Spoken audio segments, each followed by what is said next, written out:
Hi hello welcome back to our mini blog. ಇವತ್ತು chicken ತಂದಿದ್ವಿ. ಚಿಕನಿಂದ ಏನಾದರೂ ಒಂದು ಐಟಮ್ ಮಾಡಬೇಕಂತ ಅನಿಸ್ತಿತ್ತು ನನಗೆ ಮತ್ತು ನಿಶಾನಿಗೆ.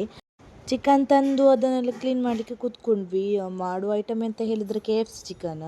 ಅದು ಎಕ್ಸಾಕ್ಟ್ ಆಗಿ ಹಾಗೆ ಆಗಲಿಲ್ಲ. ಒಂದು ಹೋಮ್ ಮೇಡ್ ಆಗಿ ಹೇಗೆ ಮಾಡ್ಬೋದು ಹಾಗೆ ಮಾಡಿದ್ದೇವೆ. ಸಿಂಪಲ್ ಆಗಿ ಅಡುಗೆ ಮಾಡಿದ್ವಿ. ಹೇಗಂತ ಹೇಳಿದರೆ ಚಿಕನ್ಗೆ ಸ್ವಲ್ಪ ಮೊಸರು ಹಾಕಿ ಅದನ್ನೊಂದು ನಾವು 50 ಮಿನಿಟ್ಸ್ ಬಿಟ್ಟು ಅದಾದ ನಂತರ ಫಸ್ಟಿಗೆ ನಾವು ಚಿಲ್ಲಿ ಪೌಡ್ರ್ ಆ್ಯಡ್ ಮಾಡಿದ್ವಿ. ಆನಂತರ ಬ್ಲ್ಯಾಕ್ ಪೆಪ್ಪರ್ ಆ್ಯಡ್ ಮಾಡಿದ್ವಿ. ಆನಂತರ ಗರಂ ಮಸಾಲ ಸ್ವಲ್ಪ ಆ್ಯಡ್ ಮಾಡಿದ್ವಿ. ನೆಕ್ಸ್ಟ್ ಬಂದು ಜಿಂಜರ್ ಗಾರ್ಲಿಕ್ ಪೇಸ್ಟ್ ಆ್ಯಡ್ ಮಾಡಿದ್ವಿ. ಆಮೇಲೆ ಡಾರ್ಕ್ ಸೋಯಾ ಸಾಸ್ ಆ್ಯಡ್ ಮಾಡಿದ್ವಿ. ಆಮೇಲೆ ರೆಡ್ ಚಿಲ್ಲಿ ಸ್ವಲ್ಪ ಆ್ಯಡ್ ಮಾಡಿದ್ವಿ. ನೆಕ್ಸ್ಟು ವಿನೆಗರ್ ಸ್ವಲ್ಪ ಹಾಕಿದ್ವಿ. ಅದಾದ ನಂತರ ಫುಲ್ಲು ಕಲಸಿ ಅದನ್ನು ಒಂದು 50 ಮಿನಿಟ್ಸ್ ಬಿಟ್ವಿ. ಈ ಕಡೆ ಅಮ್ಮ ಸ್ವಲ್ಪ ಹೆಲ್ಪ್ ಮಾಡ್ತಿದ್ರು ವೆಜಿಟೇಬಲ್ಸ್ ಕಟ್ ಮಾಡಲಿಕ್ಕೆ. ಆನಂತರ ಮೊಸರು ಹಾಕಿದ ಚಿಕನನ್ನು ವಾಶ್ ಮಾಡಿದ್ವಿ. ಅದು ಯಾಕೆ ಹಾಕೋದಂತ ಹೇಳಿದರೆ ಚಿಕನ್ ಸ್ವಲ್ಪ ಸ್ಮೂತ್ನೆಸ್ ಬರಲಿ ಅಂತ.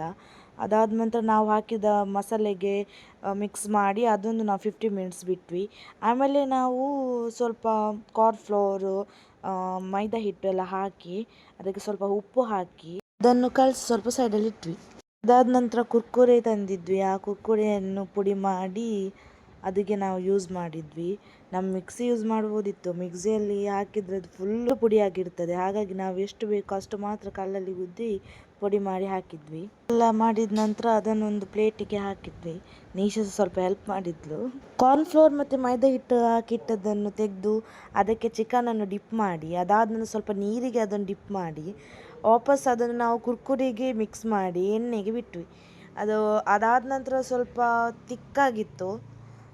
ವೆರಿ ಟೇಸ್ಟ್ಫುಲ್ ಆಗಿತ್ತು. ನನ್ನ ಅಪ್ಪನ ಹತ್ರ ಹೇಳಿದ್ದೆ ಟೇಸ್ಟ್ ಹೇಳಿ ಅಂತ. ಅದಕ್ಕೆ ಅವರು ಹೀಗೆ ಹೇಳಿದರು.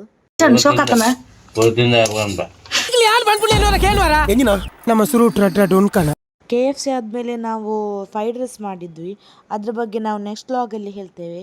ಅಲ್ಲಿವರೆಗೂ ಟಾಟಾ ಬಾಯ್ ಬಾಯ್. ನೆಕ್ಸ್ಟ್ ವ್ಲಾಗಲ್ಲಿ ಸಿಗುವ ಆಯಿತಾ.